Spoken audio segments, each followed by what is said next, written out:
Ndagusuhuje kandi ngo hayi ikaze cyane kuri The Trending 250 ikaze kandi mu bikomeje kuvugwa ikivugwa cyane ubu ngubu i Nyagatare mu karere ka Nyagatare mu burasirazuba bw'u Rwanda abantu ngo ntibakirya ka brushette ngo bagacitseho kubera gutinya kurya imbwa.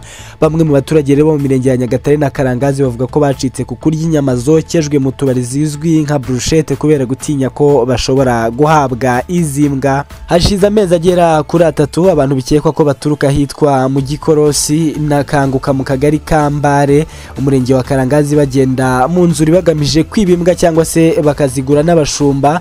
Umuturage w'umudugudu wa Gihorobwa wababonye avuga ko bagenda ari bane bafite imbwa bigaragara ko barimo barahiga inyamaswa ariko mu by'ukuri bagamije kugira izo biba. Yagize ati hashize icyumweru mpuye nabo mu ifamu bagenda babiri kandi bose bafite imbwa bigaragara ko barimo guhiga ariko mu by'ukuri ahubwo bashaka imbwa biba.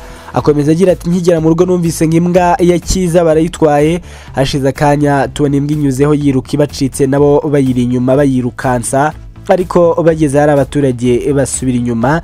Sabiti Bosco avuga ko hashize ibyumweru 2 imbwa yibuze ariko uraryaye akarigereka kuwo yari yasigiye inka. Ati nkana zisizemo umwana hari aho nari ngiye ngarutse imbwa ndayibura mubajije ambwira ko ataza hira ariko nyuma naje kumenya ko yayigurishije. Umuturage wo mu mudugudu wa Gihorobwa kagari ka Rutaraka utashatse ko amazina yatangazwa avuga ko yahuye n'abantu mu rwuri rwe bakamubwira ko baturutse Kanguka kandi bashaka imbwa zo kugura ndetse aranabagurisha nubwo ngo bamuhaye make. Agira ati bambwiye ko bagura imbwa mbere kiyange bampaye 5,000 ndayibaha gusa icyantunguye bansabye aho bayibagira ndahabereka barayibaga batwara inyama. Si wenyine kuko no mu mudugudu wa Mugari akagari ka Rutaraka umushumba yagurishije imbwa ya shebuja mu 8,000 barayijyana.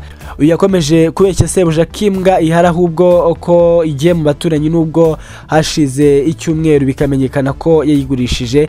Imbwa abaguze cyangwa bibye rero bakaba bazibagira mu nzuri zirimo ibihuru cyangwa se mu mirima y'ibigori inyama bakazitwara mu mifuka. Witwa Nzabonima Jean Baptiste avuga ko yagiye mu murima we w'ibigori asanga ari mu ruhu rw'imbwa ndetse n'umutwe wayo ku buryo byamuteye ubwoba bwo kongera kusubiramo ari wenyine. Kuri ubu rero bamwe bakaba baracitse ku kurya akanyama ka brushette mu tubari kubera gutinya guhabwa imbwa. Waganiriye na Kigali Today dukesha iyi nkuru ariko akifuza ko amazina ye atashyirwa mu itangazamakuru. Yavuze ko icyamuteye impungenge ari uko kenshi usanga aho bamanika ihene babaze udashobora kuhabona umutwe wayo cyangwa ibinono. Avuga ko ashingiye ku kuba yaramenye ko hari abantu bibimbwa byongeye akaba atakibona umutwe w'ihene cyangwa ibinono byayo byatumye acika kuri brushette. Yagize ati ubundi mu Kimara munakundaga kuharya brushette kubera ko niho nkwera agacupa ariko ntiwabaza mucoma nga kwereka umutwe w'ihene cyangwa ibinono byayo. Inshuro namubajije yambwiye ko umutwe yawugurishije bagiye kuwurya nkibaza nti mbere ko ibi bitaraduka umutwe nawubonaga. Akomeza agira ati bijyanye nuko nzi ko abantu bibwa imbwa n'uwayigurishije nahise nshika ku nyama kugira ngo ntazarya imbwa yo gatsindwa. Uyu rero akaba yifuza ko abayobozi b'imidugudu iri mu tubari botsa inyama bajya bagenzuraho abantu aho hantu ku buryo ba nyiri utubari bajya bagaragaza icyemezo cy'uko itungo ryapimwe kuko abenshi bazana itungo bakabaga nta veterineri waripimye. Ahantu hakekwa izi nyama z'imbwa zotswa zigahabwa abakiriya ziswe ihene ni mu Gikorosi muri Ryabega ndetse na Kanguka mu kagari Kambare umurenge wa Karangazi ariko hakaba n'abakeka ko hitwa mu Kimara mu mudugudu wa Kamagiri akagari ka Kamagiri mu murenge wa Nyagatare naho zishobora kuba zirimo zihariribwa cyangwa se zihokerezwa. Naho kandi ikindi nakubwira nuko dosiye ya Bishop Gafaranga watawe muri yombi akurikiranweho ibyaha by'ihohoterwa rishingiye ku gitsina yamaze kugezwa mu rukiko rw'ibanze rwa Nyamata kuri wa 20 Gicurasi 2025 nibwo ubushinjacyaha bwagejeje dosiye ya Gafaranga mu rukiko. Bikaba biteganyijwe ko dosiye yizaburanishwa ku wa 4 tariki ya 22 Gicurasi 2025 saa 3 za mu gitondo. Dosiye yagejejwe mu bushinjacyaha ku wa 13 Gicurasi 2025 nyuma yo kuyikora iperereza buyiregera urukiko narwo rukayakira ndetse rukanatanga n'itariki byinshi ku mikorere y'icyaha akurikiranyweho ntabwo byigeze bitangazwa bikazaba binamenyekana mu gihe cy'iburanisha ubwo ubushinjacyaha buzaba busobanura impamvu zikomeye zituma akekwaho ibyaha. Ku wa 7 Gicurasi 2025 nibwo byamenyekanye ko Habiyaremye Zakari uzwi nka Bishop Gafaranga yatawe muri yombi akurikiranweho ibyaha by'ihohotera rishingiye ku gitsina. Bishop Gafaranga rero yamenyekanye kubera ibiganiro yakunze kujya akora ku miyoboro ya YouTube ndetse yongeye kuvugwa mu itangazamakuru muri 2023 ubwo yakoraga ubukwe n'umuhanzikazi Annette Murava kugeza ubu banafitanye umwana umwe. Mbere yo gusoza amakuru kandi reka nkubwire ko umugore yibarutse akigera mu Rwanda avuye mu menyo ya FDL ndetse kuri bakaba yamaze guhabwa n'ibikoresho. Umugore rero witwa Muhawenimana Ntagisa n'Imana w'imyaka 24 n'umwe mu banyarwanda 1165 bari barafashwe bugwate na FDL bamaze kugera mu Rwanda mu byiciro bibiri.